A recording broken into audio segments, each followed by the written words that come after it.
좋은 아침입니다. 서차원 목사입니다. 오늘도 주님 안에서 하나님의 은혜와 평강이 여러분에게 가득한 날 되시길 기원합니다. 오늘 이 아침에 우리가 함께 읽고 나누려는 하나님의 말씀은 에베소서 1장 1절로 2절의 말씀입니다. 제가 받들어 읽겠습니다. 하나님의 뜻으로 말미암아 그리스도 예수의 사도된 바울은 에베소에 있는 성도들과 그리스도 예수 안에 있는 신실한 자들에게 편지하노니 하나님 우리 아버지와 주 예수 그리스도로부터 은혜와 평강이 너희에게 있을지어다. 아멘. 지난 금요일에 끝난 야고보서 말씀을 잠깐 살펴보면 야고보는 흩어진 12지파들과 초대교회 안에서 행해지던 차별 행동을 꾸짖었습니다. 가난한 형제들을 업신여기고 부자를 우대하는 교회를 질책했습니다. 또 기득권을 누리고 싶어서 성경교사가 되는 일을 만류하셨고 잘못된 가르침을 전하는 것을 꾸짖었습니다. 행위는 없이 믿음만을 강조하는 교사들의 가르침이 잘못되었다고 말씀하셨고 하나님의 말씀을 가지고 논쟁하는 일로 교회에 분란을 일으키지 말라고 말씀하셨습니다. 혀를 잘 다스리는 것의 중요성을 말씀하셨고 자신의 지식과 지혜를 자랑하며 파당을 나눠 싸우는 것을 악마적인 지혜라고 말씀하셨습니다. 싸움과 다툼보다는 화평하게 하는 의의 열매를 맺으라고 말씀하셨습니다. 환난 중에 기도하라고 말씀하셨고 질병 가운데도 기도하라고 말씀하셨습니다. 기도는 큰 능력이 있으니 지치지 말고 계속해서 함께 기도하라고 말씀하셨습니다. 끝으로 미혹되어 진리를 떠난 형제를 돌이키게 하면 그의 영혼을 구원하는 것이라는 말씀을 통해 진리를 떠나지 않고 단단히 붙어있는 것의 중요성을 말씀하셨습니다. 이제 오늘부터는 에베소서 말씀을 나누고자 합니다. 말씀은 이렇게 시작합니다. 1절 전반부입니다. 하나님의 뜻으로 말미암아 그리스도 예수의 사도된 바울은 아멘. 바울 서신의 모든 서두에서 발견할 수 있는 문구입니다. 바울은 항상 자신을 하나님의 뜻으로 말미암아 그리스도 예수의 사도된 이라고 수식합니다. 바울이 자신을 그렇게 표현하는 이유는 바울 사도가 예수님을 직접 만난 적이 없기 때문이라고 합니다.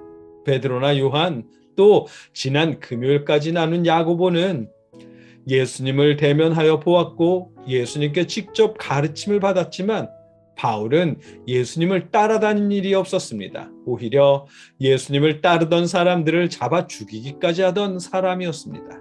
그래서 바울의 자격을 문제 삼는 사람들이 있었고 그런 이유로 바울은 늘 하나님의 뜻으로 말미암아 그리스도 예수의 사도된 이라는 표현으로 사도로서 자신의 정체성을 밝혔다고 합니다. 신약 성경의 말씀을 통해 바울의 행적과 그의 행보를 보자면 자의로 된 것이 아니라는 사실을 공감할 수밖에 없게 됩니다. 그는 복음을 전하다가 기원 후 60에서 65년 사이에 순교했다고 전해지거든요. 순교가 쉬운 일이 아닐 텐데 바울은 순교했습니다. 예수님을 믿으며 복음을 전할수록 목숨의 위협을 느꼈고 형편은 점점 더 안 좋아졌는데도 불구하고 끝까지 달려갈 길을 다 갔습니다.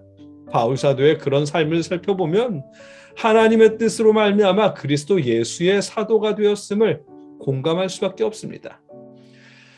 바울 사도가 하나님의 뜻으로 말미암아 그리스도 예수의 사도가 된 것은 누구나 공감할 수 있지만 그렇다고 에베소서가 바울 사도의 저작인지는 많은 논란이 있다고 합니다. 대부분의 신약학자들은 바울이 아니라 바울의 제자 중 누군가가 바울의 이름을 빌어서 쓴 편지라고 여깁니다. 바울 사도가 돌아가신 후에 교회에서 벌어지는 여러 문제들 때문에 안타까움을 느끼다가 바울 사도의 이름으로 편지를 쓴 것이라고 여깁니다. 그렇게 여기는 이유는 에베소서에는 바울 사도의 핵심 주제인 이신칭의가 빠져 있기 때문이고 율법자들과의 다툼이 없기 때문입니다. 대신에 신앙에 지친 성도들에게 신앙인의 정체성을 회복하도록 격려하는 것에 집중하는 듯한 내용 때문이라고 합니다. 실제로 에베소서를 쓰신 저자가 누가 되었든 본문은 이렇게 이어집니다. 2절 말씀입니다. 하나님 우리 아버지와 주 예수 그리스도로부터 은혜와 평강이 너희에게 있을지어다. 아멘. 본문은 이 구절을 통해 은혜와 평강은 하나님과 예수 그리스도로부터 주어지는 것임을 말씀해 주십니다. 이 말씀에서 은혜란 외적인 환경이나 형편에 관계없이 마음에 채워지는 기쁨과 즐거움을 말합니다. 하박국 선지자의 고백처럼 무화과 나무가 마르고 소출이 없어도 밭에 먹을 것이 없고 양이나 소가 없을지라도, 한마디로 빈 털터리가 되었을지라도 하나님으로 인해 기뻐하고 즐거워하는 것이 성경에서 말씀하시는 은혜입니다. 평강도 마찬가지입니다. 배부르고 등이 따뜻해서 느껴지는 그런 만족감 같은 평강이 아니라 하나님과 그의 백성 사이의 관계에서 그 관계만으로 충만해지는 평안을 의미합니다.